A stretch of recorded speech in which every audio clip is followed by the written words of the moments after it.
A história que vou contar hoje é tão intensa que até me emociono só de lembrar. Nasci em plena perestroika, em 1975, na Rússia. Uma época de muita mudança, mas para mim, a maior mudança viria muito mais tarde.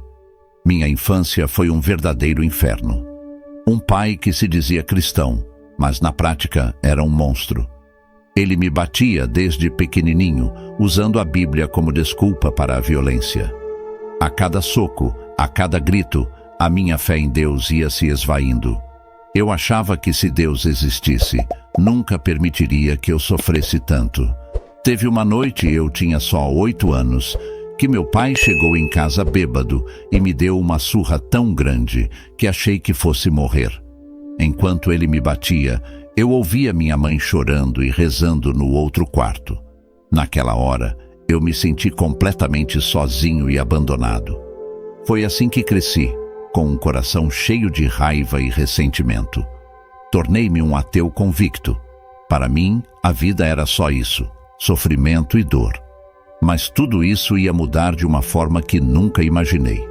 Para mim, a ideia de um ser divino benevolente era incompatível com a realidade cruel que eu experimentava diariamente. Aos 14 anos, após uma surra particularmente brutal, tomei a decisão que mudaria o rumo da minha vida. Fugi de casa. Com apenas algumas roupas e o pouco dinheiro que consegui juntar, parti em direção a Moscou. Naquele momento, não tinha ideia do que me esperava, mas sabia que qualquer coisa seria melhor do que continuar vivendo naquele inferno. Essa fuga marcou o início de uma jornada que me levaria das ruas de Moscou ao submundo do crime, passando por experiências de quase morte e, eventualmente, a uma transformação que eu jamais poderia imaginar. Minha história é um testemunho de como uma vida marcada por abuso, vício e desespero pode ser transformada, e como um único evento pode redefinir todo o seu ser. Quando cheguei a Moscou, era apenas um garoto assustado de 14 anos, sem dinheiro, sem abrigo e sem ideia do que fazer. As ruas da capital russa eram um mundo completamente diferente do que eu conhecia. O barulho, as multidões, os prédios imponentes, tudo era novo e aterrorizante. Nos primeiros dias, vaguei sem rumo, dormindo em becos e me alimentando de sobras encontradas em lixeiras. O frio era implacável, penetrando até os ossos. Lembro-me de uma noite em que, encolhido sob um viaduto, tremi incontrolavelmente, pensando que não sobreviveria até o amanhecer. Foi então que um garoto de rua, alguns anos mais velho que eu, me levou para um prédio abandonado onde um grupo de jovens sem teto havia estabelecido uma espécie de comunidade. Ali, pela primeira vez, me senti como se pertencesse a algum lugar. O grupo era formado por jovens como eu, que haviam fugido de casa ou sido expulsos e que se recorriam a pequenos furtos, mendicância e, às vezes, coisas piores. Foi nesse ambiente que tive meu primeiro contato com as drogas. Começou como uma forma de escapar do frio e da fome, uma maneira de anestesiar a dor constante que carregávamos.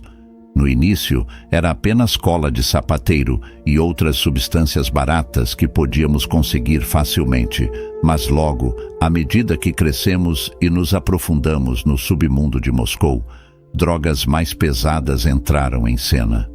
Os invernos eram particularmente brutais.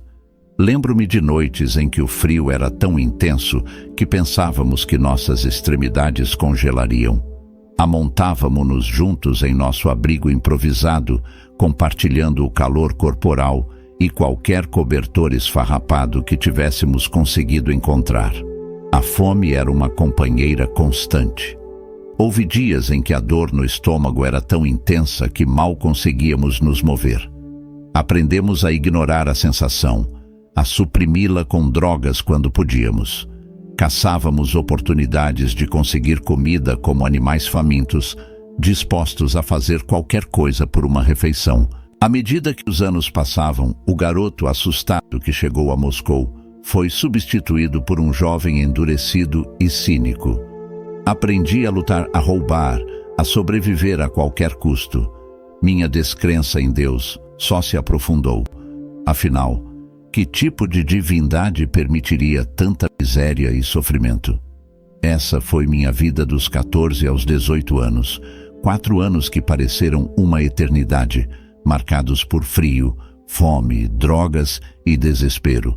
Mas por mais difícil que fosse, eu ainda preferia isso à vida que havia deixado para trás. Pelo menos nas ruas, eu era livre. Ou assim eu pensava, até o dia em que nossa sorte acabou e nos vimos cara a cara com a lei. Intragáveis que fossem, e com um teto sobre minha cabeça, o custo era minha liberdade e a constante ameaça de violência que pairava no ar. Durante esse tempo, meu cinismo e minha descrença em qualquer forma de bondade ou justiça no mundo só se aprofundaram. Eu via os capelães da prisão tentando oferecer conforto espiritual aos prisioneiros e ria amargamente, pensando em como Deus permitiria que seus filhos sofressem assim. Quando finalmente fui libertado alguns meses depois, eu era um homem diferente, mais duro, mais amargo e mais desesperançado do que nunca. A liberdade que ganhei não era verdadeira liberdade. Eu não tinha para onde ir, ninguém para me receber. Inevitavelmente, voltei para as ruas, mas agora a desilusão era ainda maior. As drogas, que antes eram um escape ocasional, tornaram-se meu único consolo, minha cabeça mergulhada no vício, buscando anestesiar a dor. Foi durante uma dessas sessões intensas de uso de drogas que minha vida mudou para sempre. Mal sabia eu que estava prestes a ter uma experiência que desafiaria tudo o que eu acreditava ou deixava de acreditar até então. Naquela noite fatídica, eu estava em um beco escuro, sozinho, injetando uma mistura particularmente forte de heroína. O mundo ao meu redor já começava a ficar nebuloso quando senti uma dor aguda e esmagadora no peito. Era como se alguém tivesse enfiado uma faca entre minhas costelas e a estivesse girando lentamente. Cambaleei, tentando me apoiar na parede fria de tijolos, mas minhas pernas cederam. Caí no chão sujo, lutando desesperadamente para respirar. Cada inspiração era uma agonia, e sentia como se meus pulmões estivessem se enchendo de cimento. O pânico tomou conta de mim quando percebi que estava morrendo ali, sozinho, em um beco. Minha visão começou a escurecer nas bordas, e o mundo ao meu redor parecia estar se dissolvendo. Os sons da cidade, o tráfego distante, as vozes ocasionais foram se desvanecendo, até que tudo o que eu podia ouvir era o som do meu próprio coração batendo freneticamente, lutando para continuar funcionando. E então, de repente, tudo ficou escuro. A escuridão era completa, absoluta. Não havia som, não havia luz, não havia sensação. Era como se eu tivesse sido engolido pelo vazio. Não sei quanto tempo fiquei nesse estado. Poderiam ter sido segundos, minutos ou uma eternidade. Foi então que ouvi a voz. Elohim, ela disse. A voz era, ao mesmo tempo, um sussurro e um trovão, vinda de todos os lugares e de lugar nenhum. Eu sou Elohim. Minha primeira reação foi de incredulidade e raiva. Anos de dor e sofrimento vieram à tona, e eu gritei na escuridão. Onde você estava quando eu estava sendo espancado? Onde você estava quando eu estava morrendo de fome nas ruas? A resposta veio suave, mas firme. Eu estava lá, sentindo cada golpe, cada dor. Eu estava lá mesmo quando você não podia me ver. Eu queria gritar de novo, queria negar, mas algo dentro de mim se quebrou. As lágrimas que eu havia reprimido por tanto tempo começaram a fluir livremente. De repente, a escuridão começou a se dissipar e fui inundado por visões da minha vida. Vi cada momento de dor, cada grito de desespero. Vi o menino assustado que eu era, encolhido em um canto enquanto meu pai gritava. Vi o adolescente faminto nas ruas de Moscou. Vi o jovem desesperado na prisão. Mas em cada cena notei algo que nunca havia percebido antes. Uma presença, uma luz tênue, quase imperceptível, mas sempre presente nos momentos mais sombrios. Quando eu pensava estar completamente sozinho, essa presença estava lá, tentando me confortar, me guiar. Eu estava sempre lá, Nikolai, disse a voz, mesmo quando você não podia ou não queria me ver. A realização me atingiu como uma onda. Toda a minha vida eu havia negado a existência de Deus, culpando-o pelo meu sofrimento. Mas agora, confrontado com essa verdade, eu não sabia o que pensar ou sentir. Por quê? Perguntei, minha voz embargada pela emoção. Por que tanta dor? Por que você permitiu que tudo isso acontecesse? A voz não ofereceu uma resposta simples. Em vez disso, senti uma onda de compaixão e amor tão intensa que quase me derrubou. Compreendi que havia muito que eu não entendia, muito além da minha compreensão limitada. Naquele momento, suspenso entre a vida e a morte, entre a escuridão e a luz, senti uma paz que nunca havia experimentado antes. Era como se pela primeira vez na minha vida eu estivesse verdadeiramente em casa. Enquanto flutuava naquele espaço entre mundos, senti-me completamente exposto. Todas as camadas de raiva, amargura e cinismo que eu havia construído ao longo dos anos foram despidas, deixando-me nu e vulnerável diante desta presença que se chamava Elohim. Por quê? Perguntei, minha voz tremendo. Por que minha vida foi tão cheia de sofrimento? A resposta não veio em palavras, mas em uma série de visões e sensações. Vi-me como um bebê nos braços de minha mãe, sentindo seu amor incondicional. Vi meu pai, não como o monstro que eu conhecia, mas como um homem quebrado, lutando contra seus próprios demônios.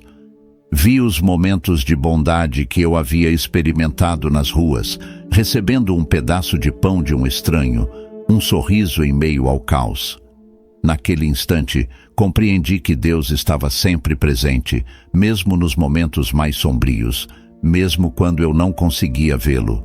Entendi que cada dor, cada sofrimento tinha um propósito, um significado maior. E, acima de tudo, compreendi que o perdão era a chave para minha libertação. O perdão não era para os outros, mas para mim mesmo. Era um caminho para a paz, para a cura, para o amor incondicional que eu havia experimentado naquela presença divina. De repente, a escuridão começou a se dissipar e eu fui inundado por uma luz brilhante. Senti uma força me puxando de volta, como se eu estivesse sendo guiado de volta ao meu corpo.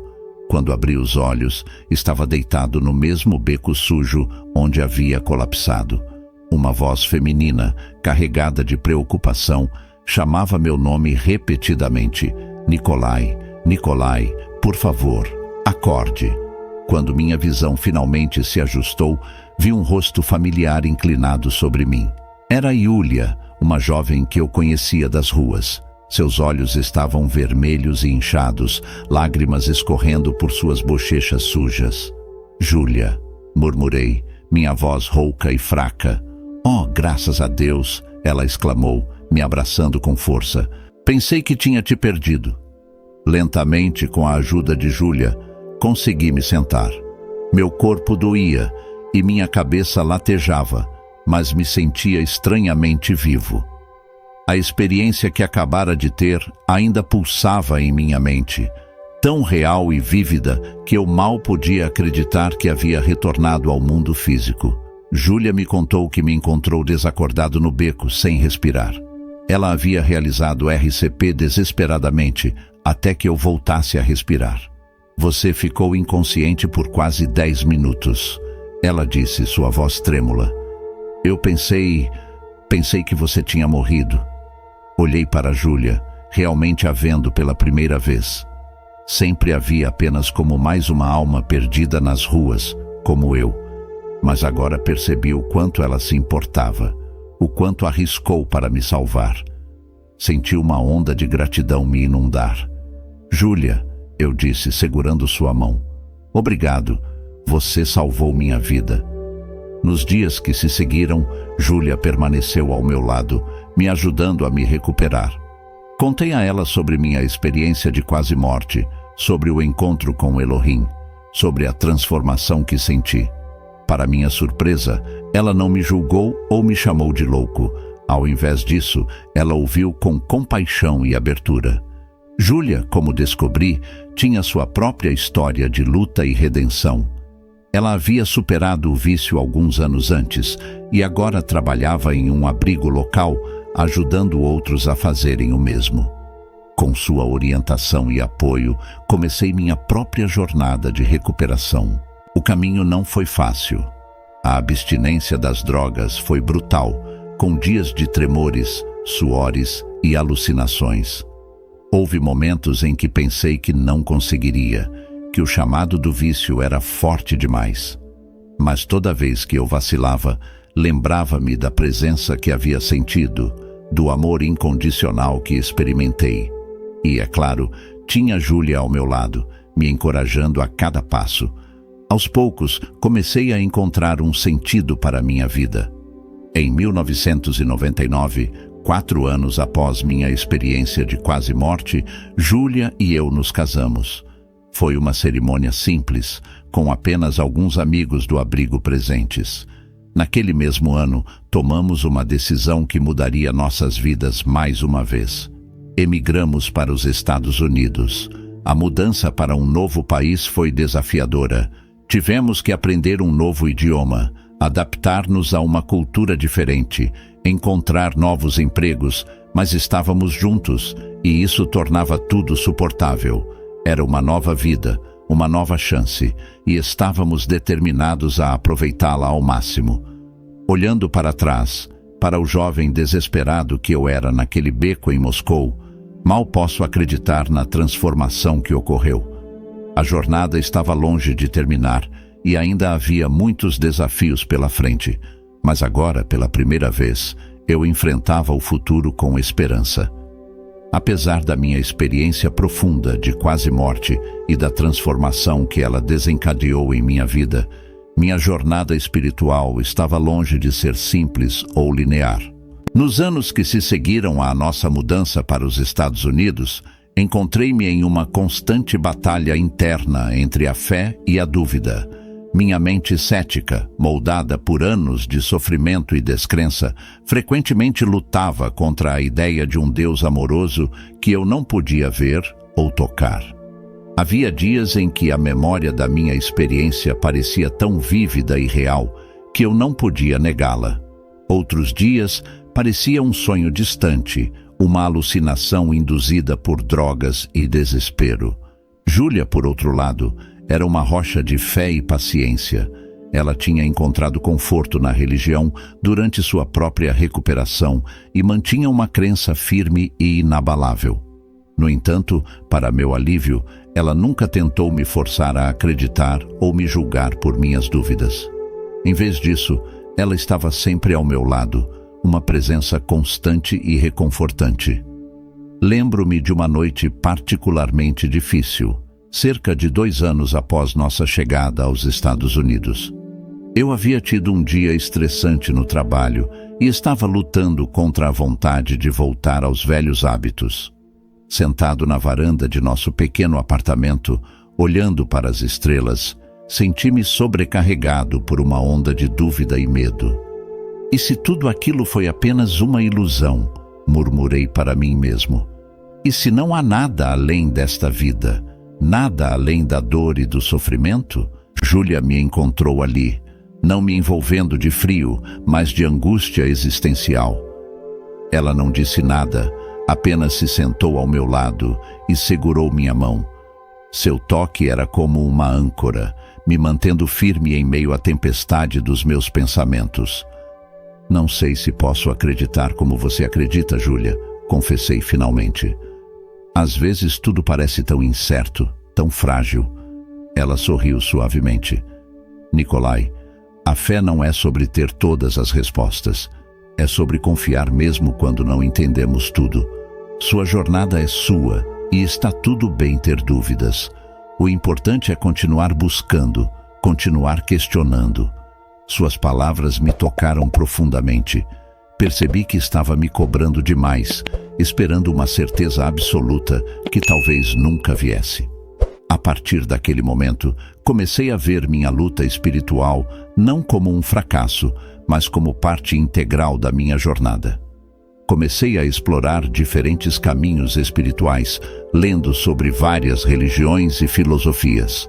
Frequentei igrejas, templos e grupos de meditação, e cada um deles me ensinou algo, acrescentando peças ao quebra-cabeça da minha compreensão. Ao longo dos anos, minha relação com a espiritualidade evoluiu. Não cheguei a um ponto de fé inabalável como Júlia, mas encontrei uma forma de paz com minhas dúvidas. Aprendi a abraçar o mistério, a aceitar que talvez não pudesse compreender tudo com minha mente limitada. O que permaneceu constante foi a sensação de que havia algo maior do que eu. Algo que eu havia vislumbrado naquela experiência de quase morte. Não podia provar sua existência, não podia nomeá-lo ou defini-lo completamente, mas sentia sua presença nos momentos de quietude, nos atos de bondade, no amor que compartilhava com Júlia. Esta luta com a fé, percebi, não era um obstáculo em minha jornada espiritual, mas a própria jornada em si.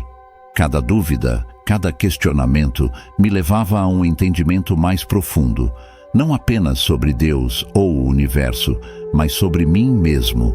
E assim, dia após dia, continuei minha busca, grato pela paciência de Júlia, pela liberdade de questionar e pela misteriosa presença que, apesar de todas as minhas dúvidas, eu sentia guiando meus passos. Em 2011, 16 anos após minha experiência de quase morte e 12 anos após nossa mudança para os Estados Unidos, recebi uma notícia que abalou meu mundo recém-estabilizado. Meu pai estava gravemente doente e não tinha muito tempo de vida. A notícia veio através de um telefonema da minha mãe. Sua voz trêmula trouxe de volta uma enxurrada de memórias que eu havia enterrado. Nikolai, ela disse, seu pai. Ele quer vê-lo uma última vez. Por favor, venha para casa. Fiquei paralisado, incapaz de responder. Anos de terapia e autoconhecimento haviam me ajudado a lidar com o trauma do meu passado, mas a ideia de enfrentar meu pai novamente me enchia de um medo quase paralisante. Júlia, percebendo minha angústia, segurou minha mão. Você não precisa ir se não quiser, ela disse suavemente. Talvez seja uma chance de fechar esse capítulo da sua vida. Depois de dias de reflexão e discussões intensas com Júlia e meu terapeuta, decidi voltar à Rússia. Parte de mim esperava que esse encontro pudesse trazer algum tipo de resolução, talvez até perdão. Outra parte temia reabrir feridas antigas que mal haviam cicatrizado. A viagem de volta à minha cidade natal foi surreal. As ruas familiares pareciam, ao mesmo tempo, estranhas e intimamente conhecidas. Quando finalmente cheguei à casa dos meus pais, meu coração batia tão forte que eu podia ouvi-lo em meus ouvidos.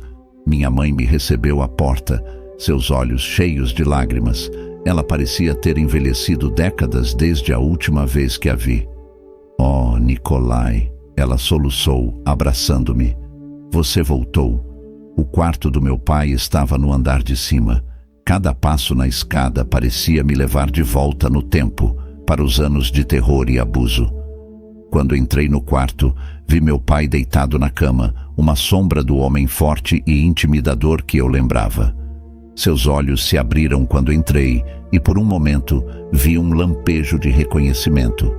Nikolai, ele disse, sua voz fraca. Você veio. Sentei-me ao lado da cama, incerto do que dizer ou fazer.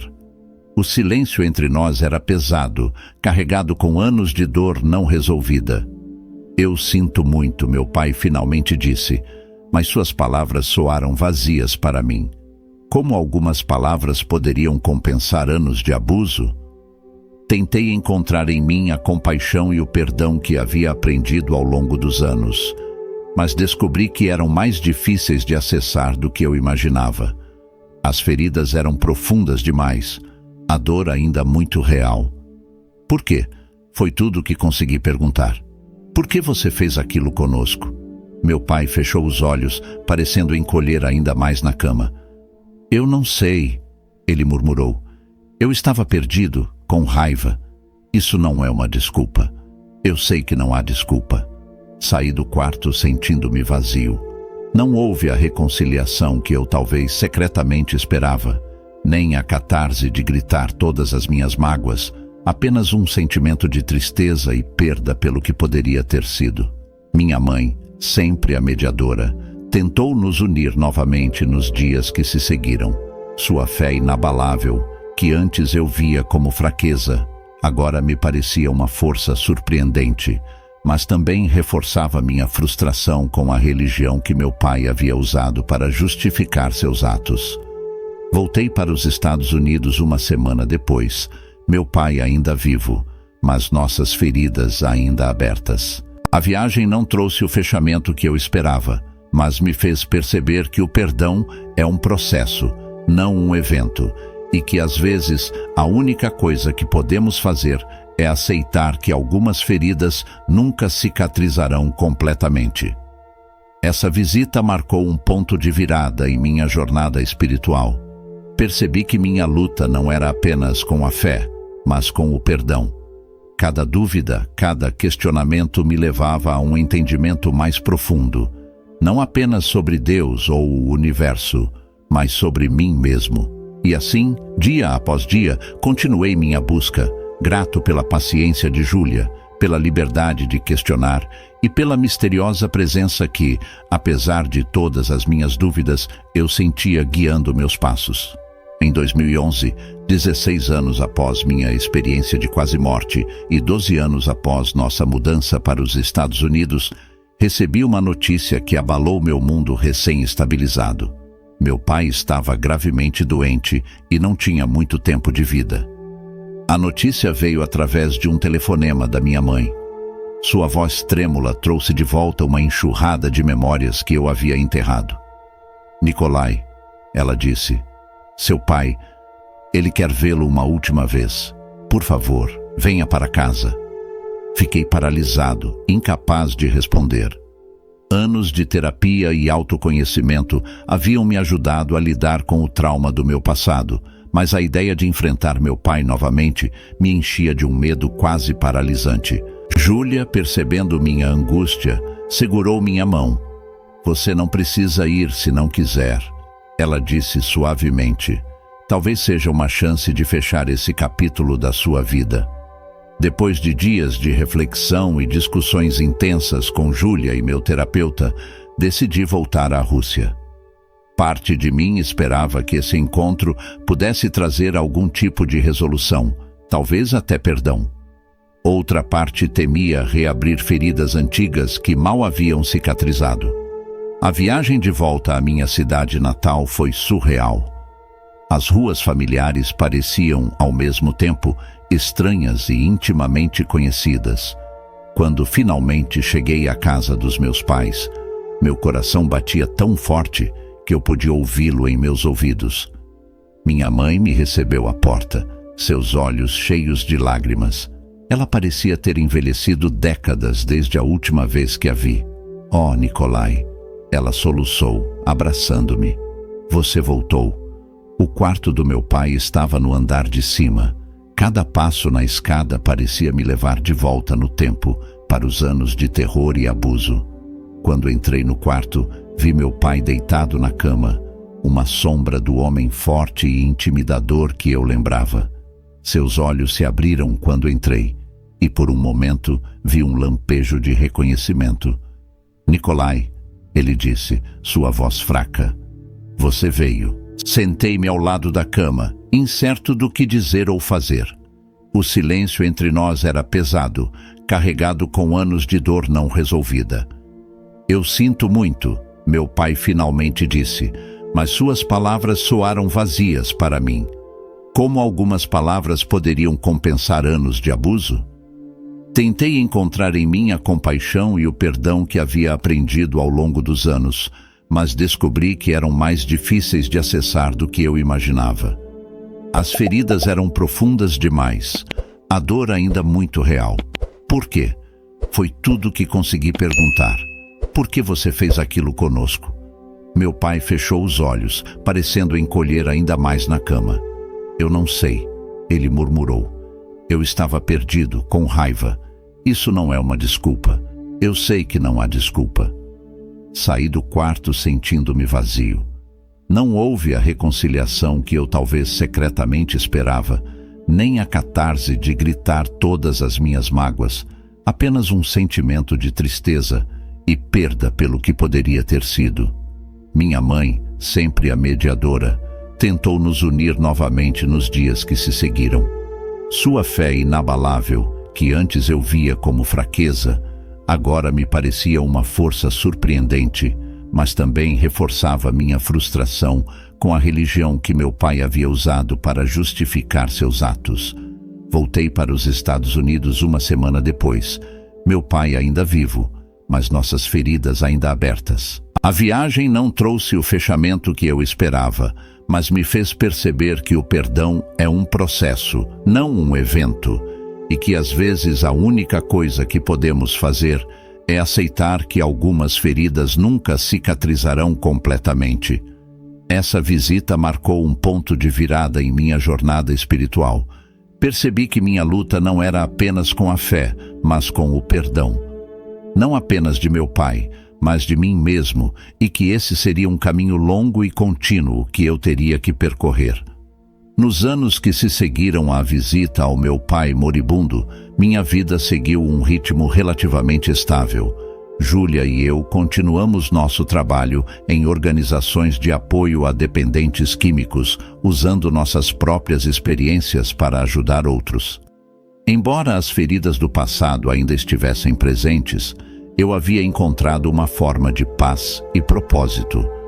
Então, em uma noite de janeiro de 2024, tive um sonho que abalou essa estabilidade duramente conquistada. No sonho, eu me vi em um vasto campo aberto sob um céu estrelado de uma beleza de tirar o fôlego. De repente, uma luz intensa surgiu diante de mim, tomando a forma de um ser que só posso descrever como um anjo. Sua presença era ao mesmo tempo aterrorizante e reconfortante, lembrando-me da experiência que tive durante minha quase morte anos atrás. O anjo falou, sua voz ressoando não apenas em meus ouvidos, mas em todo o meu ser. Nikolai, ouça com atenção. Um grande ajuste na humanidade começará em 01 de agosto de 2024. Você deve se preparar e ajudar outros a se prepararem. Acordei sobressaltado, o coração batendo freneticamente, e sentindo minha agitação, Júlia acordou também. O que houve, Nikolai? Ela perguntou preocupada. Contei a ela sobre o sonho, sobre o aviso do anjo. Para minha surpresa, em vez de descartar como apenas um sonho bizarro, Júlia ouviu atentamente, seus olhos se arregalando à medida que eu descrevia os detalhes. Nikolai, ela disse suavemente, isso não parece um sonho comum. Acho que devemos levar isso a sério. Nos dias e semanas que se seguiram, o sonho continuou a me assombrar. O que significava esse grande ajuste? Como deveríamos nos preparar? E por que eu havia sido escolhido para receber essa mensagem? Compartilhei o sonho com alguns amigos próximos e colegas de trabalho. As reações foram mistas. Alguns, como Júlia, sentiram que havia algo significativo nessa mensagem. Outros foram mais céticos, sugerindo que poderia ser apenas uma manifestação do estresse ou das preocupações subconscientes. Decidi não divulgar amplamente o sonho, temendo ser rotulado de louco ou fanático. No entanto, comecei a prestar mais atenção às notícias mundiais, buscando sinais de grandes mudanças que pudessem estar se aproximando. Júlia e eu começamos a fazer pequenas preparações. Armazenamos alguns suprimentos extras, atualizamos nossos documentos importantes e estabelecemos um plano de emergência. Não sabíamos o que esperar, mas sentíamos que era melhor estar preparado. À medida que agosto de 2024 se aproximava, minha ansiedade aumentava. Comecei a ter pesadelos frequentes, repletos de imagens de catástrofes e caos. Júlia permaneceu como minha rocha, me lembrando de manter a calma e a fé. Lembre-se, Nicolai, ela dizia, seja o que for que vem, não estamos sozinhos, temos um ao outro e temos algo maior nos guiando. Suas palavras me confortavam, mas não podiam dissipar completamente o sentimento de apreensão que crescia dentro de mim. Eu me pegava olhando para o calendário com frequência, observando os dias passarem, levando-nos inexoravelmente para 01 de agosto. A data estava agora a apenas alguns dias de distância, e eu me sentia como se estivesse à beira de um precipício, incapaz de ver o que estava além, mas sabendo que algo monumental estava prestes a acontecer. Enquanto me preparava para dormir na noite de 29 de julho, não pude deixar de me perguntar o que o futuro nos reserva. Estaremos prontos para o que está por vir? E mais importante, como essa mudança iminente afetará não apenas a mim e a Júlia, mas a toda a humanidade? Com essas perguntas pesando em minha mente, fechei os olhos, sabendo que os próximos dias poderiam mudar tudo mais uma vez. Hoje é 30 de julho de 2024 e estou sentado aqui, escrevendo estas palavras com um misto de ansiedade e esperança. Em apenas 2 dias, o mundo como o conhecemos pode mudar drasticamente se o aviso do meu sonho for verdadeiro. Olho pela janela do nosso apartamento em Nova York, as pessoas passando, alheias ao que pode estar por vir. Parte de mim quer gritar, avisá-los, mas sei que provavelmente seria visto como um louco nas ruas. Minha vida tem sido uma montanha-russa de emoções e experiências. Nasci na Rússia pós-soviética, sofri abusos nas mãos de meu pai, vivi nas ruas, afundei nas drogas, quase morri. Tive uma experiência espiritual profunda. Me recuperei, me casei, emigrei para os Estados Unidos e agora estou aqui, à beira do que pode ser uma mudança mundial sem precedentes. Se há algo que aprendi nesta jornada, é que a fé não é uma coisa simples ou fácil. Minha experiência com cristãos hipócritas, especialmente meu pai, me afastou da religião por muito tempo, mas minha experiência de quase morte me mostrou que há algo maior, algo que ainda estou tentando entender completamente. Para aqueles que estão lendo isto, especialmente os cristãos, eu gostaria de deixar uma mensagem: sejam mais compreensivos e menos julgadores. A fé verdadeira não se manifesta através da violência ou da opressão, mas através do amor e da compaixão. Minha esposa Júlia me ensinou isso com sua paciência e aceitação incondicionais. Quanto ao futuro, não sei o que nos espera. Pode ser que o grande ajuste mencionado no meu sonho seja algo físico, uma catástrofe natural talvez. Ou pode ser uma mudança mais sutil, uma transformação na consciência coletiva da humanidade. Seja o que for, acredito que a chave para enfrentá-lo está na união, na empatia e no amor mútuo. Estou grato por ter tido a oportunidade de compartilhar minha história. Espero que, de alguma forma, ela possa inspirar outros a buscar a redenção, a seu próprio caminho, por mais difícil que seja, e espero que sejam quais forem os desafios que o futuro nos reserve, possamos enfrentá-los juntos com coragem e compaixão. Para aqueles que estão lendo isto após 01 de agosto de 2024, espero que encontrem um mundo melhor, mais unido e compassivo.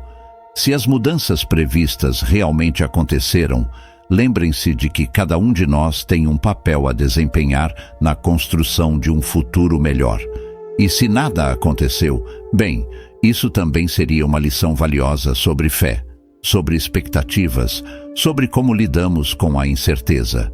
Independentemente do que ocorra, acredito que o importante é como vivemos dia após dia, como tratamos uns aos outros e como enfrentamos os desafios pessoais e coletivos.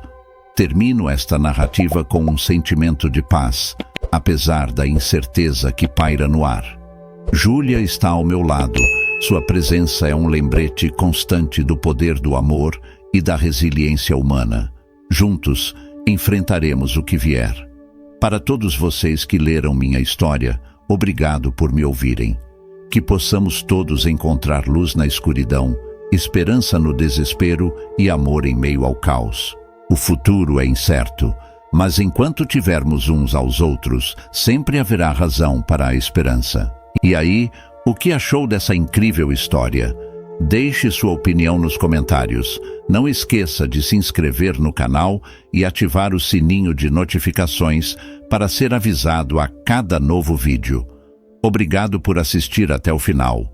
Se quiser continuar conhecendo outros relatos como este, clique neste vídeo que está aparecendo agora em sua tela.